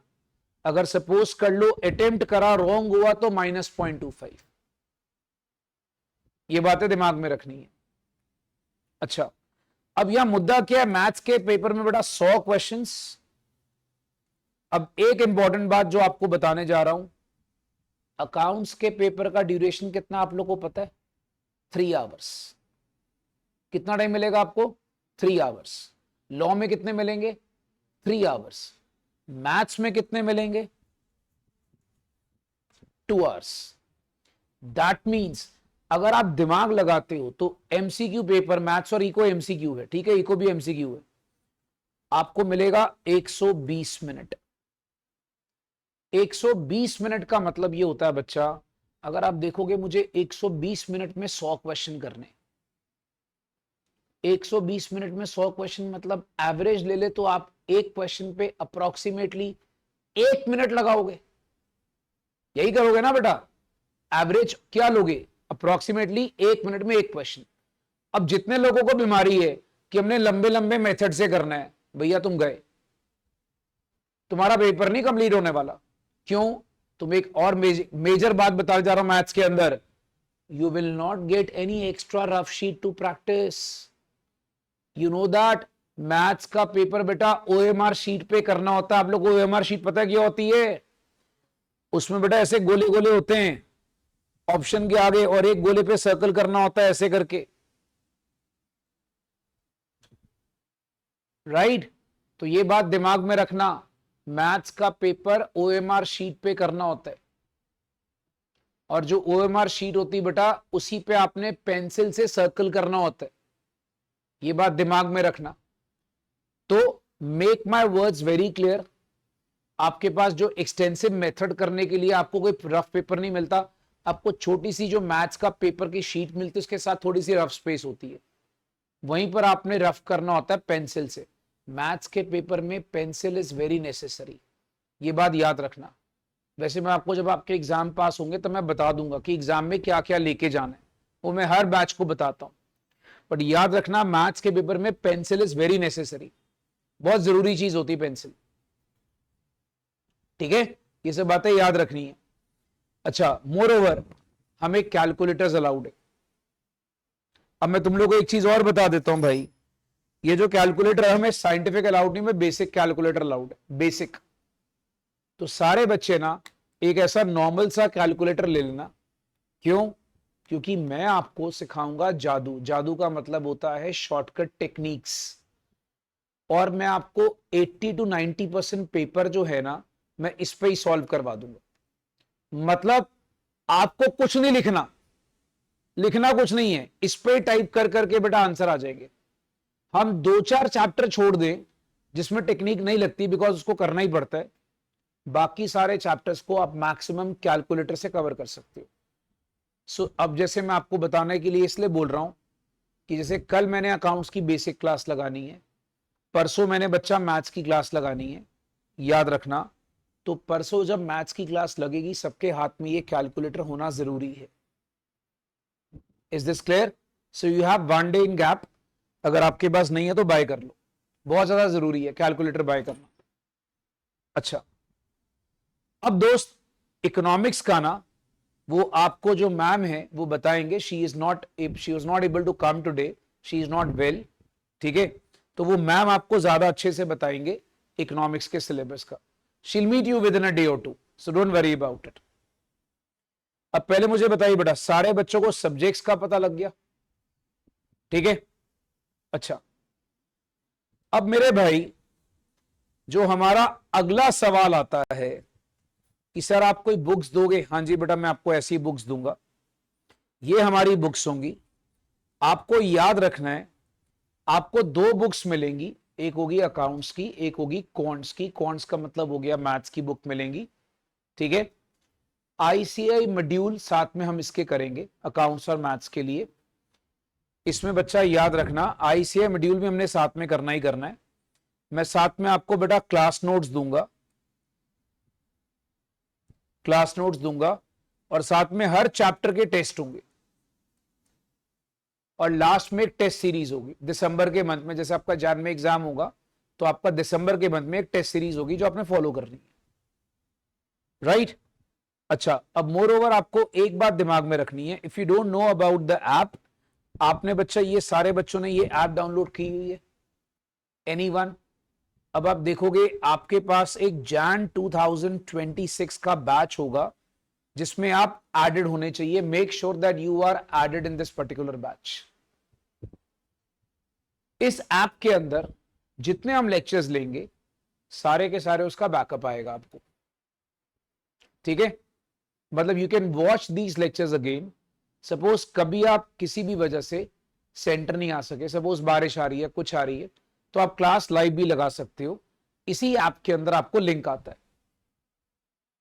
Right? So make sure that you are added in this particular batch. Anyone who's not added in this batch, Jan 26, कोई है तो नहीं ऐसा? You're not added? You have not downloaded the app बेटा? आप बेटा इसको करा के ना make sure you are added in the batch. Because जितने भी lectures होंगे including आज का, ये सारे lectures आपको उस batch में आने शुरू हो जाएंगे, ठीक है?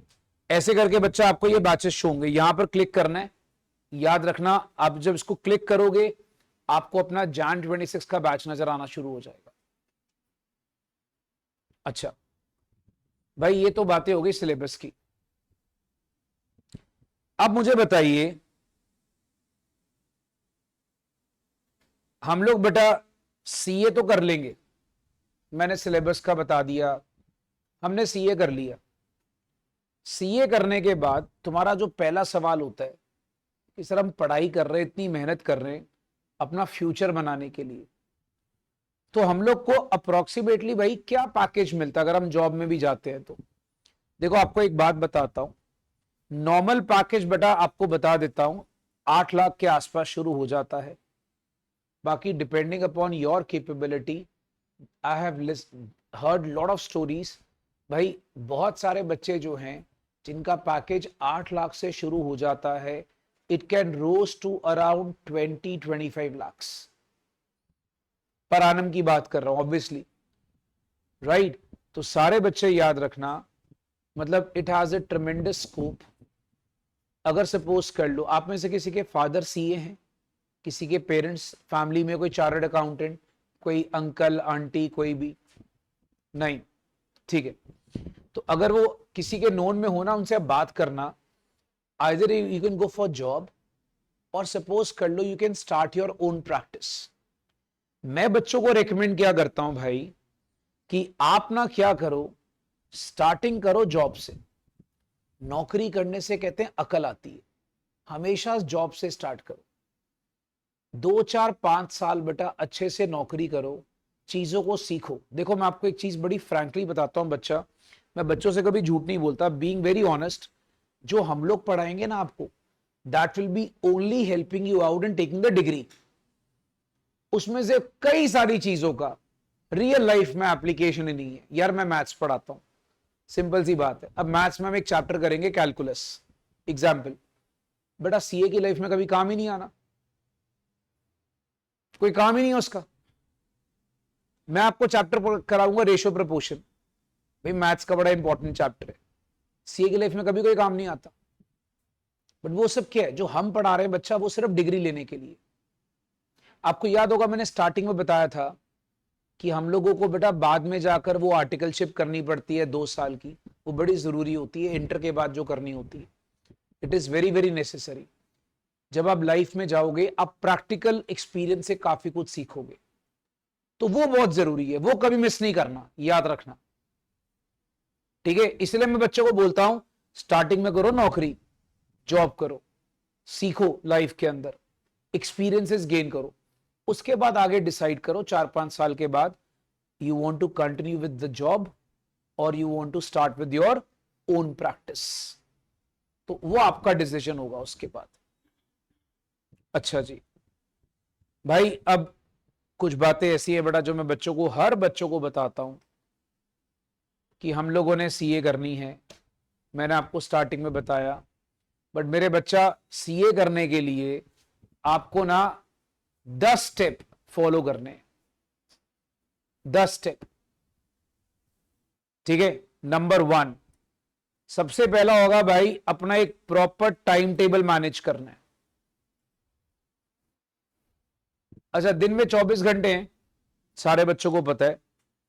देखो बच्चा, आपको बताता हूं, तकरीबन 8 घंटे ना तो आपका क्लासेस में निकल आए। क्यों?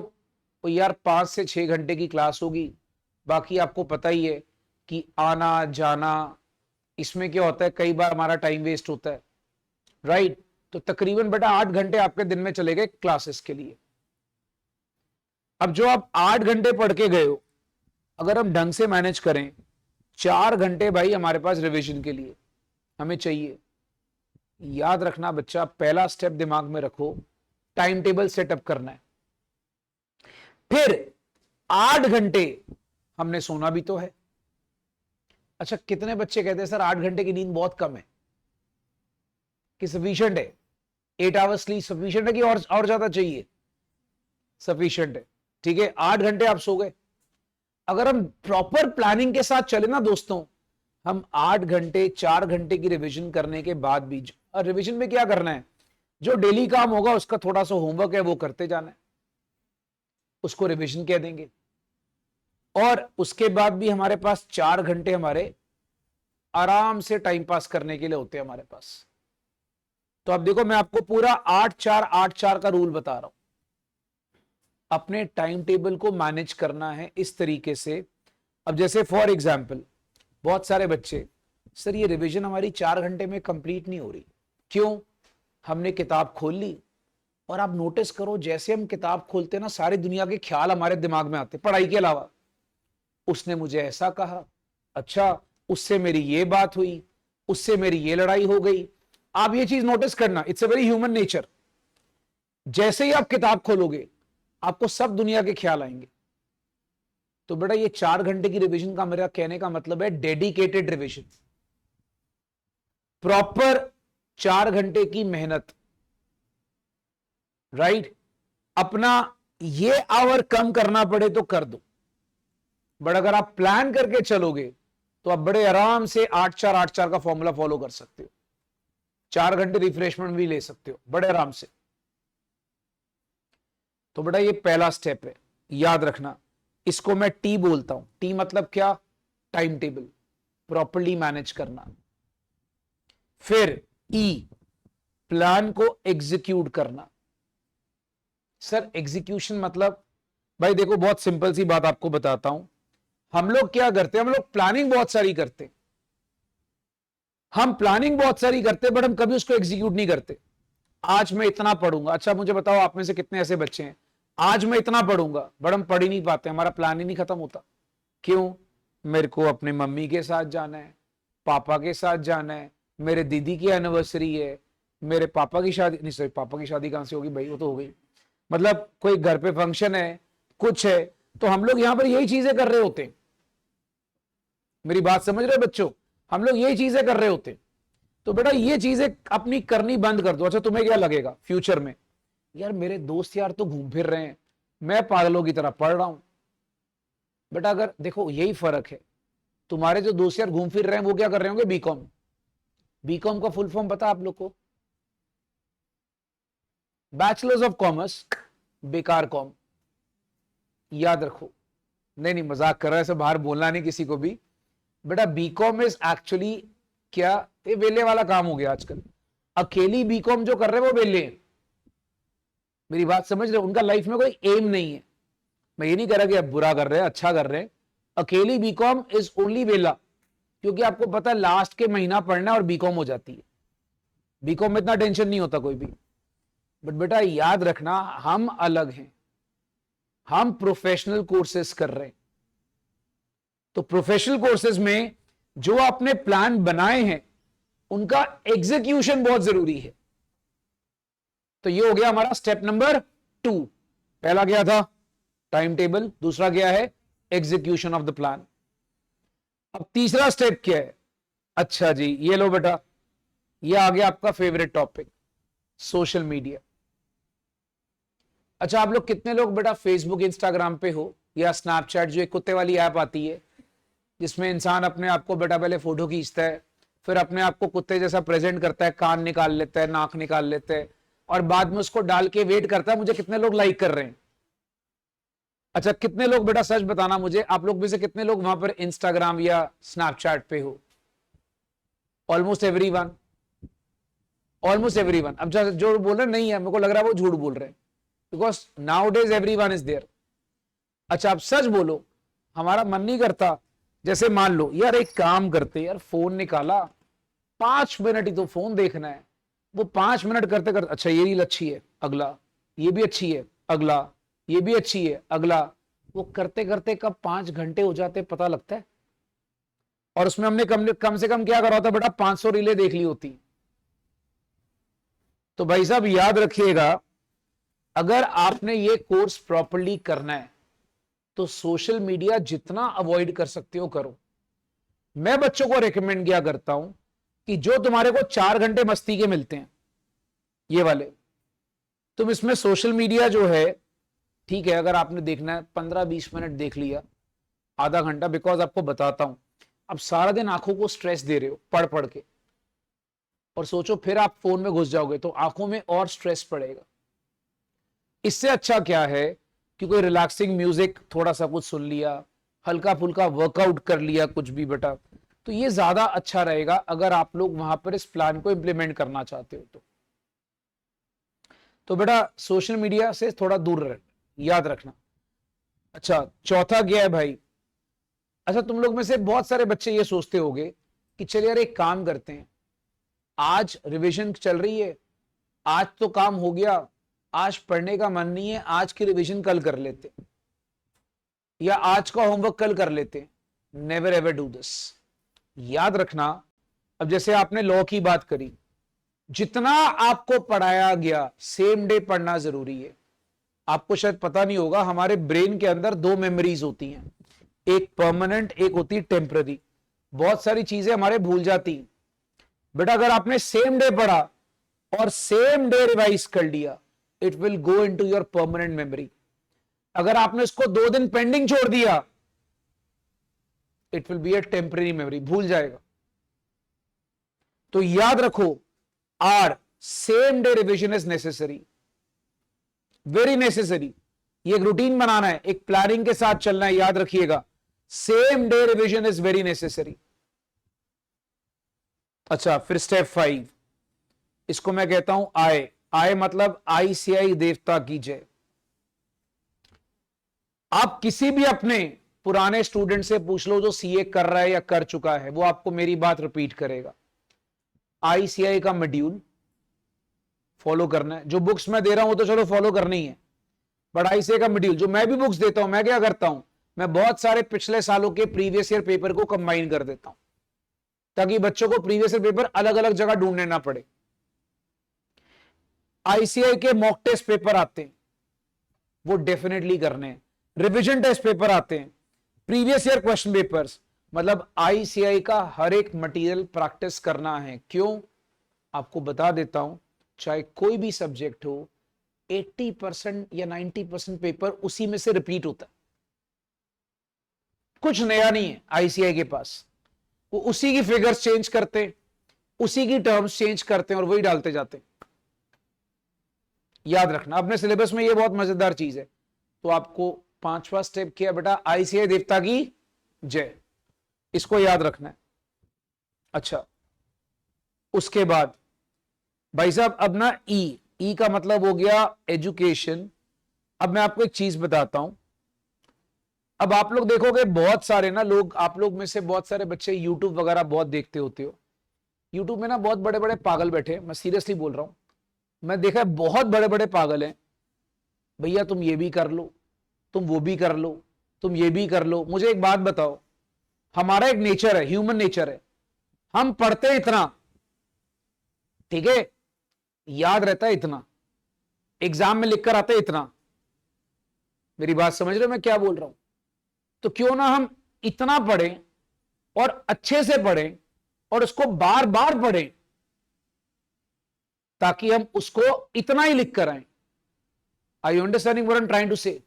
बेटा मैं कहने की कोशिश ये कर रहा हूं, सीए पास करना है ना, सीए में बच्चा फेल क्यों होता है? एक ही रीजन है, मैं ये वाली किताब भी पढ़ लेता हूं, टीचर की बात तो सुननी नहीं, मैं ये वाली किताब भी पढ़ लेता हूं, मुझे आजकल इंटरनेट से मटेरियल बड़े आराम से मिल जाते हैं, मैं ये वाला भी कोई टीचर का मटेरियल पढ़ लेता हूं। बेटा कुछ नहीं करना, सीए में याद रखना क्वालिटी एजुकेशन मैटर्स, क्वांटिटी नहीं। What I'll be telling you to do same question again and again rather than going for extra materials. जितने आपको क्लास नोट्स दिए जाएंगे हर सब्जेक्ट के, I am talking about all the subjects out here, जो मैं आपको module अपना दूंगा, जो आपको आईसीए का मटेरियल मैं कराऊंगा, जो मैं आरटीपी एमटीपी की स्पेशल क्लासेस लूंगा, वो सब क्लासेस को अच्छे से अटेंड करना है और उसके क्वेश्चंस को अच्छे से करना है, और जो हमारे टेस्ट होंगे, बस दैट इज सफिशिएंट। एक्स्ट्रा कुछ करने की जरूरत नहीं पड़ेगी आपको, ये बात याद रखनी है। स्टेप 7। अच्छा चलो एक मुझे बात बताओ, आप में से कितने लोग ऐसे हो जो रात को सोने के पहले मोबाइल जरूर देखते हो? बेड पे लेटते ही साथ में मोबाइल होता है और उसको हम देखते देखते, पक्का सच बोलना आप लोगों। देखो बीइंग ऑनेस्ट इज गुड, है ना? हम लेटते ही मोबाइल देखते हैं। आपको पता है this is one of the most bad habit, सबसे गंदी आदत है ये। आपकी जो नींद होती है ना भाई, वो डिस्टर्ब होती है उससे। अगर आप अपने माइंड को फ्रेश रखना चाहते हो ना दोस्तों, याद रखना, मेरी बात दिमाग में रख लेना, रात को सोना है तो अच्छे से सोना है, ये बीमारी नहीं पालनी। अगर सोना है तो पीस ऑफ माइंड करके सोना है, बिकॉज अगर आप अच्छे से सोगे, अगले दिन आपका माइंड रिलैक्स होगा, तो ही आप अच्छे से पढ़ पाओगे। आपकी नींद पूरी नहीं होगी, आप चिड़चिड़े नहीं हो जाते? थोड़ा बंदा फ्रस्ट्रेट, नींद नहीं पूरी है, बंदा खिंच जाता है, फ्रस्ट्रेट हो जाता है, इसी वजह से होता है। मोबाइल देखना है ना, देखो, मैं मना नहीं करता, बट रात को सोने के पहले नहीं देखना, कोई और टाइम रख लो उसको। बेटा ये सब बातें ना सुनने में अजीब सी लगती कि सर तो यार संत बाबा की तरह ज्ञान दे रहे हैं। बेटा मैं ज्ञान नहीं दे रहा, सीए क्लियर करने के लिए फंडे बहुत जरूरी हैं, जो बच्चे सुन लेंगे तो पास हो जाओगे, नहीं सुनोगे तो भाई कोई बात नहीं। सीए का दूसरा फुल फॉर्म होता है कम अगेन। कम अगेन समझते हो? एक बार फेल हुए दोबारा वापस आ जाओ। अब तुमने देखना कि तुमने सीए का चार्टर्ड अकाउंटेंट बनना है कि तुमने कम अगेन पे अटका रहना है। तो ये स्टेप्स फॉलो करने हैं। अब ये हो गया एस। अच्छा उसके बाद ब्रेक जरूर लेनी है, बी से आ गया ब्रेक। सर ये बहुत जरूरी है। अब जैसे मैं आपको बताता हूं, जैसे हमारी क्लास भी चलती ना बच्चा, तो हम क्या करते हैं, एक क्लास से दूसरी क्लास के बीच में 10 से 15 मिनट का ब्रेक जरूर देता हूं।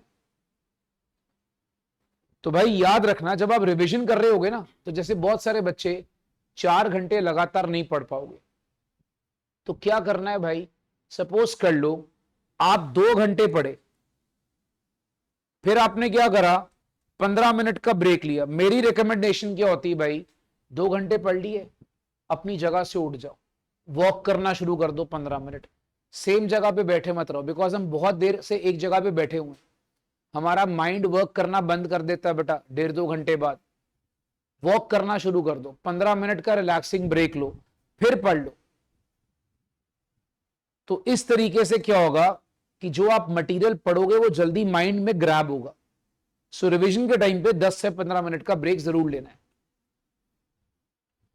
फिर दोस्तों आपके पास आता है health.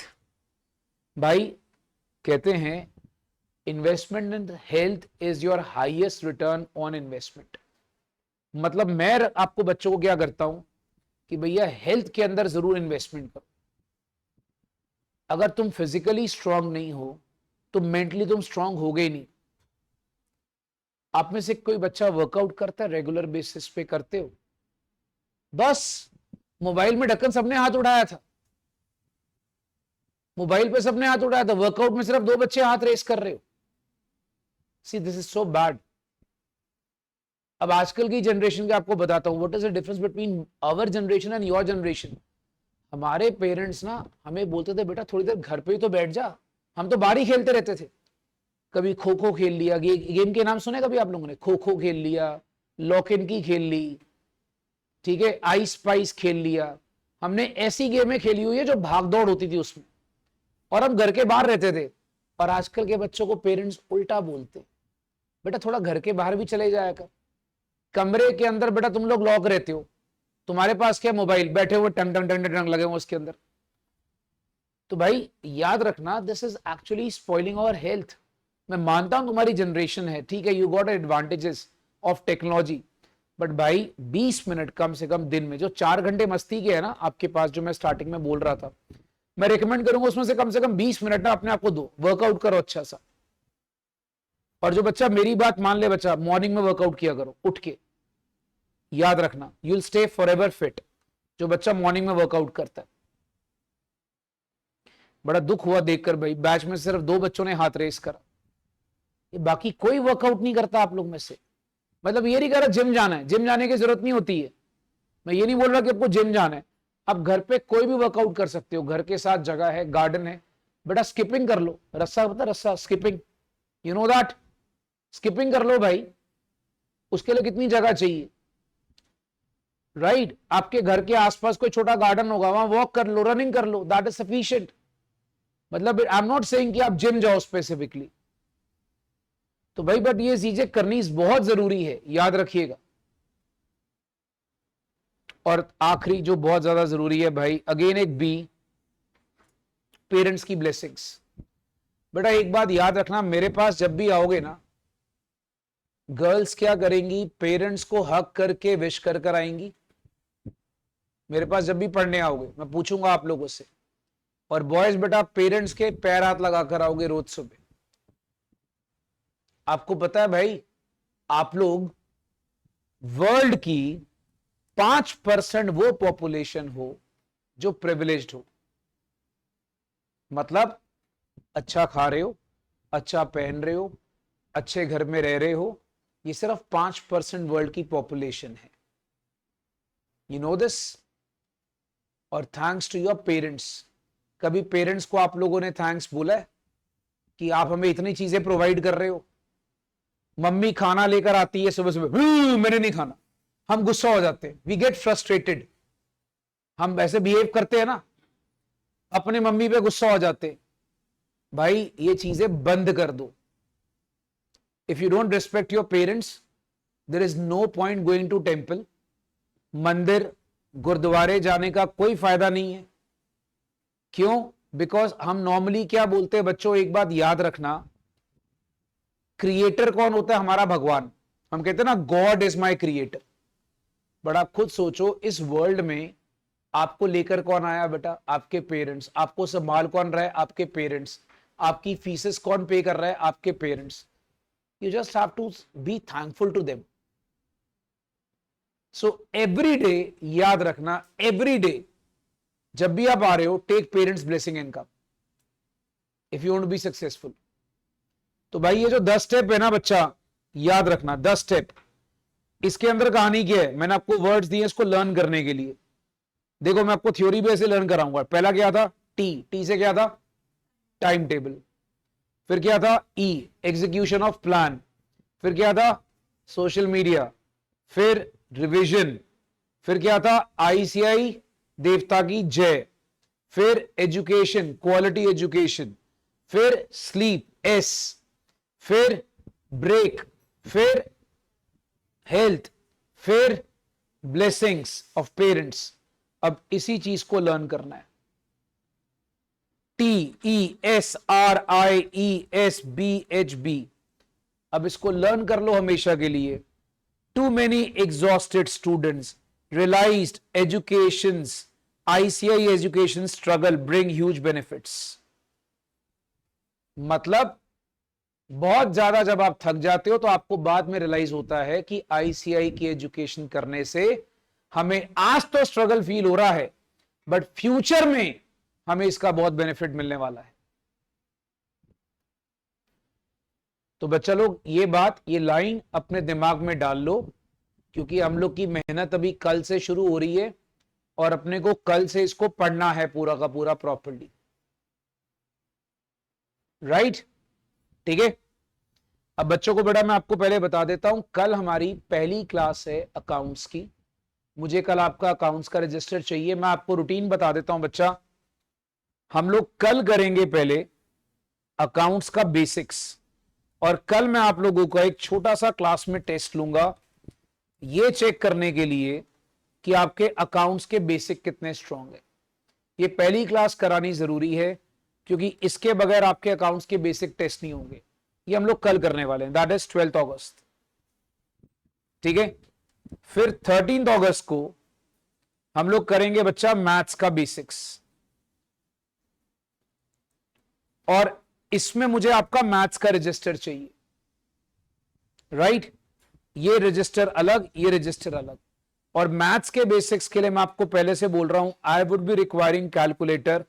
I will not allow any person in my class without calculator because we need to practice.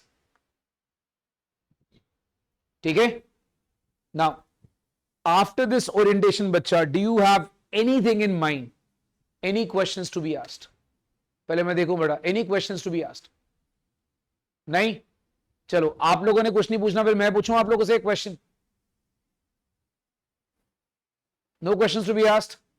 मैंने स्टार्टिंग में क्या बोला था? सबसे पहले मैंने क्या स्टार्ट करा था? गुड इवनिंग करा था स्टार्ट। फिर मैंने क्यों बोला था आपको क्या करना है? हमें स्मार्ट वर्क प्ले करना है। ठीक है, अब बेटा आप लोगों ने मेरे क्वेश्चन का जवाब देना है, सारे बच्चों ने। अब हम देखते हैं भैया कितना स्मार्ट वर्क गेम चल रहा है।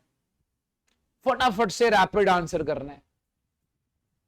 Name a mouse which walks on 2 legs।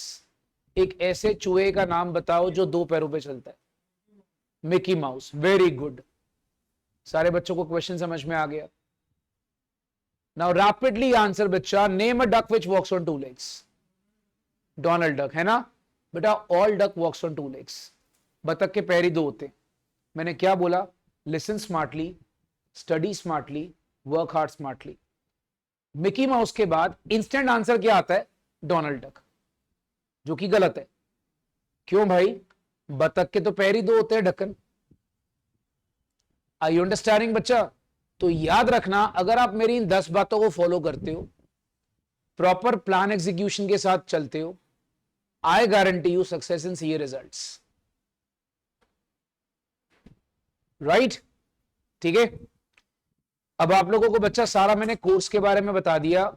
Everything is clear. If you have any queries I will give you my number. आप सारे बच्चों के पास बेटा मेरा नंबर सेव होना चाहिए, ये नंबर सेव कर लो। अगर आप लोगों को कभी भी कोई प्रॉब्लम आए मुझे मैसेज कर देना। If you want to talk to me you can call me after 6 PM।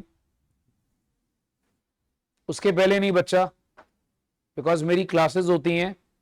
आप 6 बजे के बाद कॉल कर सकते हो। ओए ढक्कन, 6 बजे के बाद मतलब 6 से लेकर रात को 2 बजे तक नहीं, मतलब एक नॉर्मल टाइम है, याद रखना। और भाई ये बुरा मत मानना, मेरे को ढक्कन बोलने की थोड़ी आदत है, मैं बच्चों को प्यार से बोलता हूं, राइट? तो भाई 8847214749 मेरा नंबर सेव कर लीजिए। मैं जैसे ही बाकी फैकल्टीज आएंगी वो भी आपको अपने नंबर दे देंगी।